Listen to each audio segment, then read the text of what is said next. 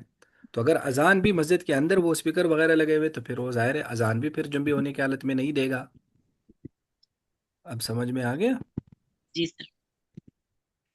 جی پڑھیں۔ باب باب ما جاء أن الإمام أحق بالإقامة.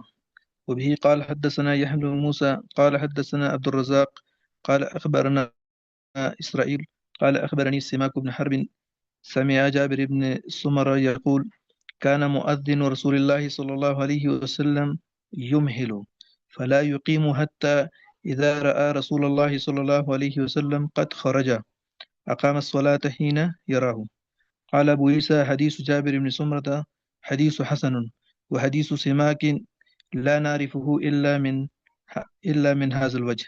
وهكذا قال بعض أهل العلم أن المؤذن أملك بالآذان والإمام أملك بالإقامة.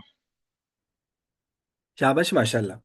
یہ باب ما جاء ان الامام احق بالاقامہ، کہ امام اقامت کا زیادہ حقدار ہے۔ دیکھو یہاں اقامت سے مراد ہے اقامت الصلاح، کہ امام نماز قائم کرنے کا یا نماز کھڑی کرنے کا زیادہ حقدار ہے۔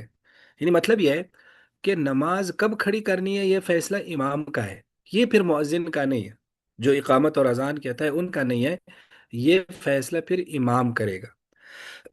چنانچہ حدیث یہ کہ حضرت جابر بن سمرہ کیا فرماتے ہیں کہ نبی علیہ الصلوۃ والسلام کے جو مؤذن تھے یوم ہلو، وہ ٹھہرے رہتے تھے اور رکے رہتے تھے، فلا یقیم، اور اقامت نہیں کہتے تھے، حتیٰ اذا رأى رسول اللہ صلی اللہ علیہ وسلم، یہاں تک کہ جب وہ دیکھ لیتے کہ نبی علیہ الصلوۃ والسلام نکل چکے ہیں، اقام الصلاۃ حین یراہ، تو وہ نماز کی اقامت کہنی شروع کر دیتے جب آپ علیہ السلام کو دیکھتے تھے۔ تو امام ترمذی کہتے ہیں کہ جابر بن سمورہ کی حدیث حسن ہے، اور سماک کی حدیث ہم انہی کے طریق سے ہی جانتے ہیں، انہی اسرائیل کے طریق سے۔ اور ایسے ہی بعض اہل علم نے کہا کہ مؤذن املک بالاذان، اسے اذان کا زیادہ اختیار ہے، والامام املک بالاقامہ، اور امام کو اقامت کا زیادہ اختیار ہے۔ تو یہ جو حدیث ہے ہمارے بعض ائمہ کرام کو بڑی سوٹ کرتی ہے، اور اس کو بسا اوقات کہتے بھی رہتے ہیں کہ دیکھو نبی علیہ الصلوۃ والسلام کے زمانے میں نماز کا وقت مقرر نہیں ہوتا تھا، آپ علیہ الصلوۃ والسلام جب تشریف لاتے تو نماز کا وہی ٹائم ہوتا تھا۔ اور کئی مرتبہ آگے بخاری میں بھی آپ پڑھ لیں گے اور شاید ترمذی میں بھی آ جائے کہ صحابہ کرام بسا اوقات رات کو فرماتے ہیں ہم بیٹھے بیٹھے سو جاتے تھے، آپ علیہ الصلوۃ والسلام اتنی دیر کر دیتے تھے۔ تو لیکن اصل میں ظاہر ہے اب نبی علیہ الصلوۃ والسلام امام ہو اور صحابہ مقتدی ہو تو پھر تو ایسا تو ہوگا نا۔ لیکن اب آج کے دور میں جب ایک مرتبہ ہر چیز ٹائمنگ کے ساتھ ہوتی ہے اور ہر چیز کا ٹائم ایک شیڈول مقرر ہے، تو پھر اس میں اس جیسی احادیث سے استدلال نہیں کرنا چاہیے۔